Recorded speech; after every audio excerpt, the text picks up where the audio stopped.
It's Friday again, so that means I've got the QuickPro back out ready for another hill climb. And tonight we are racing one that I have never ridden before, and that is Croaker Hill. Anyone from around the Macclesfield area will have seen the big television tower at the top of Sutton Common. And yep, that's where tonight's hill climb finishes. Up a little bit of a service road, so there's some pretty dire surfaces in places, hence why I've got the tubeless GP5000s on, because I'd absolutely tear my high road SLs to shreds on that road. It's quite an interesting climb profile wise as well. It starts pretty moderate and undulating before we get into a real steep wall, still on the main road at this point, before we hit a sharp left-hander and go off this little tiny service road up to the television tower, which is really rough surfaces with cattle grids, bits of gravel, so it's going to be a very interesting climb. However, on that bit, the gradient is always changing as well, so it's going to be one for really playing and pushing on the steep bits, but making sure I don't go too hard and blow the legs up. I'm feeling on pretty good form, but it's an absolute scorcher tonight. It's been well over 30 degrees all day, which for the UK is pretty flipping hot, so we'll see how I go. I'm always a bit inconsistent in the heat, but I've been doing a fair bit of heat adaptation training lately, so hopefully it's going to pan out all right. And the time is really ticking on, so I better get kitted up, out on the road, and get to this climb. Right, it's about 5 minutes till we're starting now, and oh my God, it is hot.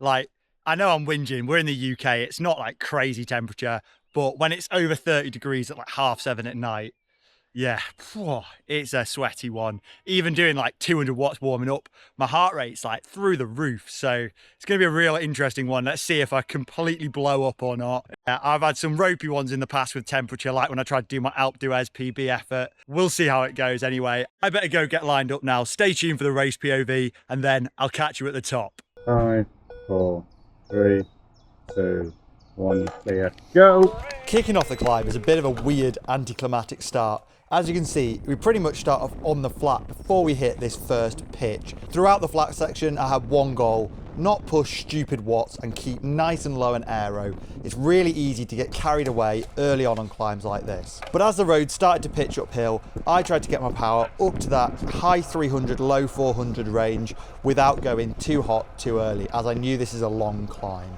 However, I could still push some pretty decent watts here, as I know what's next to come is a bit of a short downhill section where I'll get a bit of recovery in.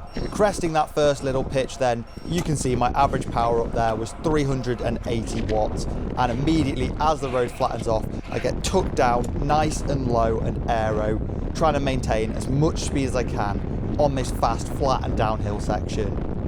You can see my power's really low here, but that was a conscious choice, as yeah, I could be pushing 400 watts right now, but I might gain 1 or 2 kilometers an hour for a ridiculously high effort compared to recovering at like 250, managing a really good speed still. The main focus was keeping tucked down for as long as possible on this stretch, whilst being mindful that I am on a road and I do have to be able to handle my bike still. Unfortunately, before long, the brief interlude of downhill was over and the road started to wind its way back uphill. But I was certain not to mega surge my watts as we transitioned back onto the uphill stretches and slowly crank that power back up towards the high 3, low 400 mark, which was my target pace for the whole climb. At this early stage, I was actually feeling really good and my legs were responding well to the power demands, even if my heart rate was already a bit high due to the heat. But again, this climb is really irregular. We have another fast, flat and downhill section.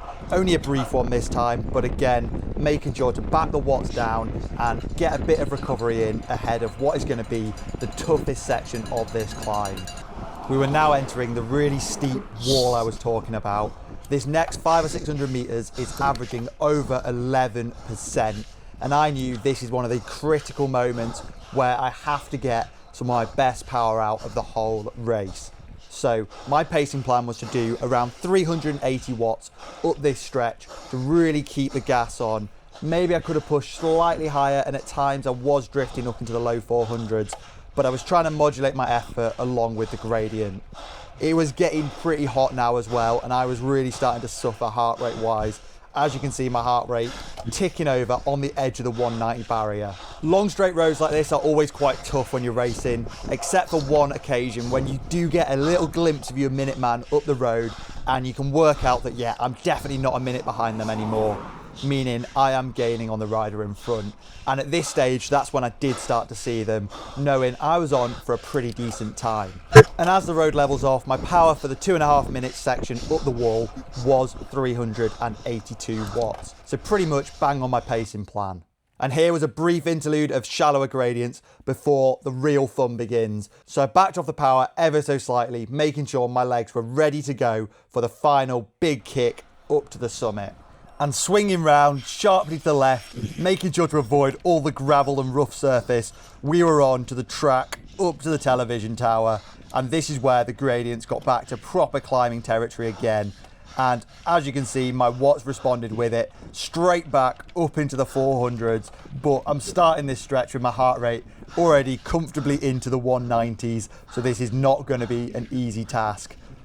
You can see just how rough the surfaces are here. I'm so glad I'm on tubeless tyres rather than my high road SLs. They would not be surviving a road like this. And I just started turning the screw, knowing we are only maybe at most 2 minutes from the finish now. As you can see, the tower starting to loom in the distance. It was a pretty epic finish, honestly, but you do have to really concentrate crossing cattle grids whilst absolutely on your limit, pushing over 400 watts. And I had to make sure I wasn't riding straight into riders descending. But I knew this was all the game plan now, and I could see my minute man just up on the horizon ahead. Could I make a catch? Who knows? I just had to keep the power down, keep it in that 400s for as long as possible, even if I wasn't going to be able to hold it the whole way to the line. This is possibly the highest my heart rate's been this season, well up, almost at that 200 BPM mark, as the gradient starts to waver a little bit on some of these top sections, but I had to keep concentrating now. It's really easy, especially when these climbs finish with a slightly flatter section, to lose focus and back the power off because there's not as much resistance on your legs, but you have to make sure you're going full gas until the very line. We're getting really close now and we've got another cattle grid to cross, so let's make sure I don't crash here. And actually, I had no clue where the finish was. I've never ridden up this road before. I thought that was going to be the finish there, but actually we've still got a couple hundred meters to go. So I dig back in, start winding the power up on this flat stretch, as I can see the finish line rapidly approaching just past this farmhouse, and give it absolutely all I've got to the line, surge into the very last, lapping my Garmin, and we've made it. Let's see how the performance was. Turning around just in time to see the guy behind me, Jack, finishing. But crucially, was he over a minute behind? What an awesome place to finish a hill climb, eh? It's like Cheshire's Mont Ventoux. I don't know if we are in Cheshire here. I assume we are. We're not in Staffordshire, but look at that view. Absolutely magnificent. And it's a shame. Unfortunately, I've got to tell you, unless you're in a race, you are not allowed to ride up this road. It is a private track and yeah, the landowners doesn't let anyone cycle up it other than this one day a year. So yeah, if you are in the area and you want to try it, please don't jeopardise this event being allowed to run by annoying the farmers and stuff up here.